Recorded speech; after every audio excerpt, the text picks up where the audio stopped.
Saudara, 2 kepala keluarga atau kakak atau 8 jiwa kehilangan tempat tinggal karena rumah yang selama ini mereka tempati di Kampung Tebalui, Kecamatan Darul Imarah, Aceh Besar, musnah terbakar pada Kamis 5 Agustus 2021 petang.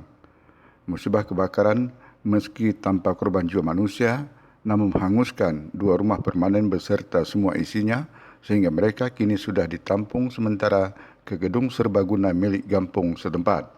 Kepala Pelaksana Badan Penanggulangan Bencana Daerah BPBD Aceh Besar, Farhan AP, melalui operator Pusdal OPB Maswani mengatakan, petugas damkar BPBD Aceh Besar Pos Induk Sibreh menerima informasi tentang adanya kejadian kebakaran rumah yang disampaikan oleh warga setempat melalui telepon emergensi. Begitu menerima informasi, petugas langsung bergerak ke lokasi kejadian dan langsung koordinasi dengan pos Pekanbadak untuk membackup melakukan penanganan kebakaran, dan setiba di lokasi kejadian, petugas melihat api sudah membesar dan sudah menghabiskan seluruh bagian rumah yang berkonstruksi kayu atau shelter serta rumah konstruksi permanen yang berdekatan.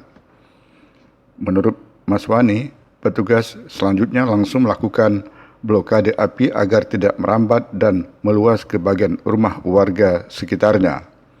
Kondisi cuaca yang panas dan rumah berkonstruksi kayu sehingga api begitu cepat dan mudah menghabiskan rumah korban serta harta benda milik korban, tak satu pun berhasil diselamatkan.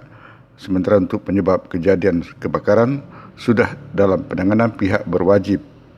Informasi yang kami himpun, kedua rumah tersebut masing-masing milik